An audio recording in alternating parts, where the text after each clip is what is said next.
Cunningham is more of an MVP than Wemby this year. I'm talking about this season. Cade's been a better player. I'm not going to say that's crazy. I think that's crazy. Why is that crazy? Cade got his backpack on over there in Detroit. Do he not? No, he doesn't. Not often, no. Cade don't got his backpack. So he do have a backpack. Boy, I believe he's playing very well. He's been playing solid defensively too, though. Yes, he's been playing great. So he got his backpack on and he not been better than Wemby. I promise you, if you take Wemby off the Spurs, they don't fall off a cliff. Take Cade off. They fall to the bottom. The Pistons have won the non-Cade minutes because that defense is still insane. All the non-Cade minutes. I'm talking about the non-Cade games. The non-Cade games. What's up their record in the non-Cade games? They're like 5-2 or something this year.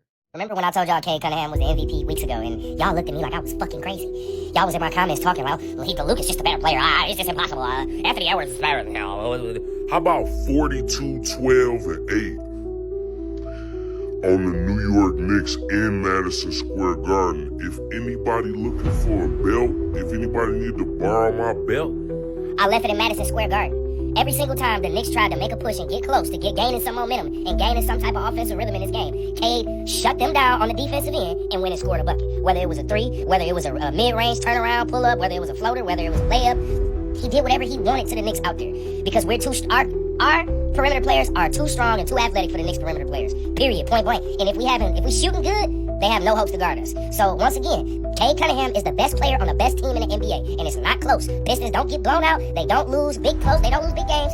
We 41-13. New York cannot fuck with us. Many people thought that they called them championship contenders and all this other BS. Yeah, like I said, Cade Cunningham MVP.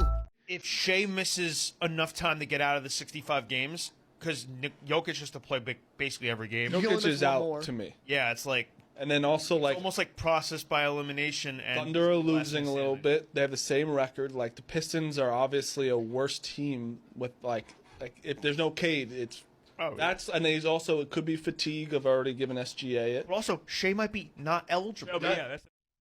Are y'all smelling that? What is that smell? Is that Cade Cunningham smelling like the league MVP? The first time ever that a Detroit Piston might actually win league MVP? Is that the smell of SGA and Jokic being knocked out of the top spots on the MVP leaderboard? Yeah, that's what that smell is, and that smell is getting stronger. SGA, Jokic, I advise y'all not to miss too many more games and tighten it up because Cade is on a heater. He's climbing quick. If you can make an argument, honestly, that Cade is the most important player to any great team in the league right now. If you don't believe me, watch the Pistons. The shot quality that he generates for himself and for others is legit irreplaceable. He is the most important cog of any offense in the league. The Pistons without him, I don't want to say they would be terrible, but they would be nowhere near what they are. If you really take the definition of MVP, that is what Cade Cunningham is. He got a real shot at winning this thing, especially keep this up. All right, man, I want to talk about Cade MVP real quick. There's a lot of discussion about it, and I heard people online talking about, well, Cade just entered the MVP race, and he been in the MVP race. I mean, for the most part of the year, and check out Detroit Pistons Talk playlist, hit the link in the description, say find me everywhere, click it, you can find me everywhere, right? There. And he been in the MVP race. What are we talking about? I heard people say, I wasn't familiar with your game, man. That's on the NBA. They seen the Pistons and the Knicks have a great game, great series last year. They seen the Pistons on the rise. The Pistons should be on premium TV, bro.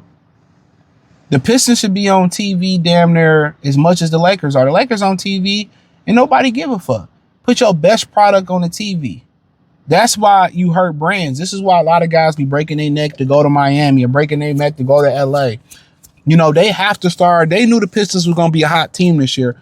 Why are they not on more top NBC main television? Why are they not on main TV? Them and the Cavs and the Knicks and the Celtics, all have been really, interesting games that people care about. And that's the problem with the NBA. They don't promote their best product. Shea should be on every night. Shouldn't be, Shea, Victor Wembanyama, the Spurs, the Timberwolves, the Boston Celtics is proving themselves this year. Those the teams that should be on every night. And the up and coming teams like the Charlotte Hornets, the Atlanta Hawks, you know what I'm saying? They should get some shine too. The promising teams. The Orlando Magic, which the injuries and they're a little bit shaky right now.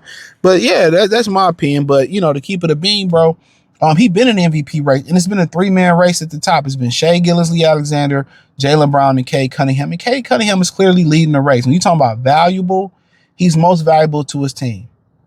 All right? what Jaylen Brown and Cade got over Shea Gilgeous is they both elite defenders. Right now I would say Jaylen Brown is the most elite out of him and Cade. They're elite defenders. And people don't want to just give Jaylen Brown his flowers. He's the best player. Regardless of Jason Tatum being there, he's the best player on that team. That's just what it is. Defensively, offensively, he's proven it this year. Durability, finishing. It was a time where KD, I'm going to give him his flowers. I'm a huge Jaylen Brown fan. I love everything about Jaylen Brown. It was a point that KD gave a Thompson twins Kawhi gave them a 50 ball back-to-back to each other. After he gave them 50 ball apiece, Jaylen Brown came and gave him 40 and put the clamps on Kawhi Leonard. Come on, look what he's doing with Boston. You know what I'm saying? He's valuable. Without him, they probably competing for the tankathon. Okay? So he's right up there too. And then if you talking about outside of that, yeah, Jokic would be there, but he got injured. You know what I'm saying? But Victor Wembanyama, Anthony Edwards, if you rounding out a top 5, I could be missing somebody, but those are the top 5 players. That's MVP. When throw Brunson in there, I have no issue with that. But the 3, SGA, Brown, and Cade is leading that pack right now. And it doesn't matter. Right now is right now. It ain't the end of the season. You got an important month coming in March. The end of February, March, Thunder, Spurs, Wolves coming.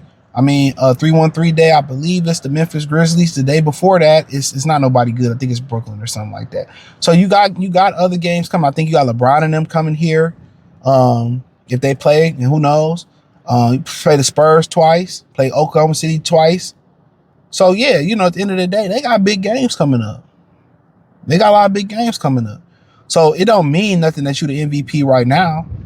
But right now, through March, that's going to determine who the MVP is.